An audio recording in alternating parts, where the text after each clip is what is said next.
রাষ্ট্রপতি নির্বাচন। ভোট গ্রহণের জন্য ২০ আগস্ট বসছে সংসদ অধিবেশন। দেশের রাষ্ট্রপতি নির্বাচন ঘিরে রাজনৈতিক মহলে যখন উত্তেজনা তুঙ্গে, ঠিক তখনই এলো গুরুত্বপূর্ণ ঘোষণা। ভোট গ্রহণের জন্য আগামী ২০ আগস্ট ডাকা হয়েছে জাতীয় সংসদের বিশেষ বৈঠক। প্রধান নির্বাচন কমিশনার সিইসি ও রাষ্ট্রপতি নির্বাচনের নির্বাচনী কর্তা এএম নাসির উদ্দিন স্পিকারের সাথে আলোচনা করে এই বৈঠক আহ্বান করেছেন। নির্ধারিত সময় ওই দিন বেলা ২টা। আজ মঙ্গলবার ইসি সচিবালয়ের জ্যেষ্ঠ সচিব আক্তার আহমেদের স্বাক্ষরে এ সংক্রান্ত প্রজ্ঞাপন জারি হয়েছে। প্রসঙ্গত, রাষ্ট্রপতি নির্বাচনের ভোট গ্রহণ হয় সংসদ ভবনের সংসদ কক্ষে, আর ভোটার হিসেবে থাকেন খোদ সংসদ সদস্যরাই। তাদের প্রকাশ্য ভোটেই নির্ধারিত হয় দেশের রাষ্ট্রপতি কে হবেন।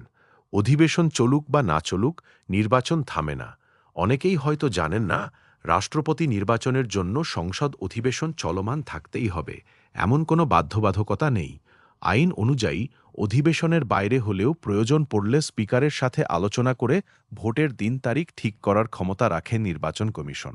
আর ভোটের দিনই ডাকা হয় সংসদ সদস্যদের বৈঠক, যার নেতৃত্বে ও সভাপতিত্বে থাকেন সিইসি নিজেই।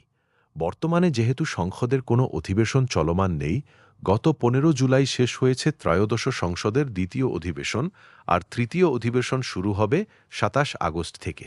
তাই ২০ আগস্টের নির্বাচনের জন্য আলাদাভাবেই ডাকতে হলো এই বিশেষ বৈঠক। এবারের নির্বাচন কেন আলাদা?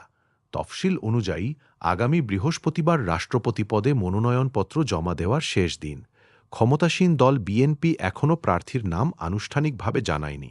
সাধারণত এই নির্বাচনে বিরোধী দল প্রার্থী দেয় না।